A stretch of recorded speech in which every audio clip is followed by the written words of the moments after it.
শুভ দুপুর, কেমন আছো সবাই? আশা করি সবাই ভালো আছো।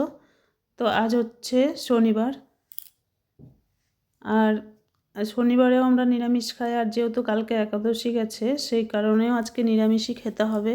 তো দুদিনে নিরামিষ একদিনেই হয়ে যাবে, একদিকে ভালো হয়েছে। নাহলে আবার দুদিন নিরামিষ খেতে হবে, কি রান্না করব না করব সে আর এক চিন্তা। তো যাই হোক, মোচার তরকারি করে নিয়েছি আর করেছি পনিরটা আমি ভাজিনি, ঝোলটা ফোটার সাথে সাথে পনিরটা দিয়ে দিয়েছি যাতে মশলাগুলো ভালো করে ঢোকে পনিরের মধ্যে। তো আর একটু করে নিচ্ছি মুচমুচে করে আলু ভাজা, গোল গোল করে আলু ভাজা করে নিচ্ছি। তো দেখো রান্না হয়ে গেছে। ভাত, নুন, লেবু তো একটু আছেই, ডাল দিয়ে খাওয়ার জন্য লেবু রয়েছে।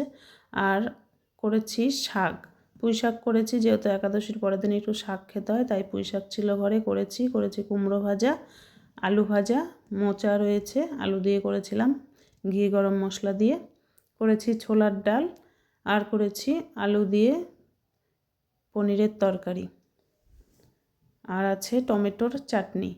তো শনিবারের দুপুরের খাওয়া দাওয়া হচ্ছে এটাই। চলো সবাই খাওয়া দাওয়া করে নিই। তো দেখা হচ্ছে নতুন আরেকটা ভিডিওতে। ততক্ষণ সবাই ভালো থেকো, সুস্থ থেকো, সাবধানে থেকো, টাটা।